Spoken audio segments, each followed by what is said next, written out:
આવતા તહેવારોને લઈને અને જે વિશેષ ટ્રેનો પણ ચાલે છે, આ બધી ટ્રેનોનું ધ્યાન રાખે हमारा डीजी साहब मेहरबान विकास साहिब साहब, डॉक्टर किलन राय साहब, incharge IG madam Parikshit Rathod madam ની સૂચનાથી અમે લોકોએ સતત જે એવી ટ્રેનો આવે છે 12 રાજ્યોથી, આમાં વિશેષ શોધખોળ અને વિશેષ ચેકિંગ કરવામાં આવે છે.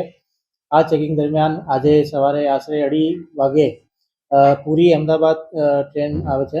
આ ટ્રેન જ્યારે વડોદરા સ્ટેશન પર આવી તો અમારા જે સ્ટાફ હતા એમને એવી સૂચના મળી કે જનરલ કોચ અને સ્લીપર કોચ વચ્ચેની જે જગ્યા હોય ત્યાં એવા સસ્પેક્ટેડ બેગ મૂકેલા છે.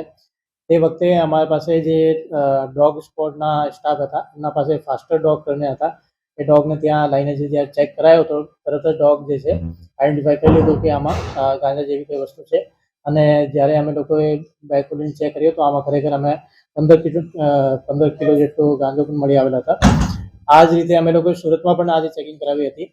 જે બિહારથી જે ટ્રેન આવે છે દોંડ ગ્વાલિયર એક્સપ્રેસ, તો આમાં પણ અમે જ્યારે આરપીએફના સ્ટાફના જોડે ચેક કરાવતા હતા તો પણ અમે સ્લીપર કોચની જે નજીકની જગ્યા હોય એના પાસે એક માણસ દીપક કરીને છે જે મૂળ ગંજામ ડિસ્ટ્રિક્ટ ઓડિશાના છે, એના પાસેથી પણ અમે 12 કિલો જેટલો ગાંજો મળીને આવે છે. અને બંને કેસ ડિટેક્ટ છે. પહેલા કેસમાં અમે લોકોએ ડિટેક્શન કરી રહ્યા છે કે કોણ લાવ્યો અને ક્યારે અહીંયા મૂકીને ગયો હતો. અને બીજા કેસમાં જે આરોપીની ધરપકડ થઈ છે આમાં અહીંયા સુરતમાં કોણે આપવાનો હતો અને ક્યાંથી લાવ્યો, આ બધી તપાસ ચાલુ છે.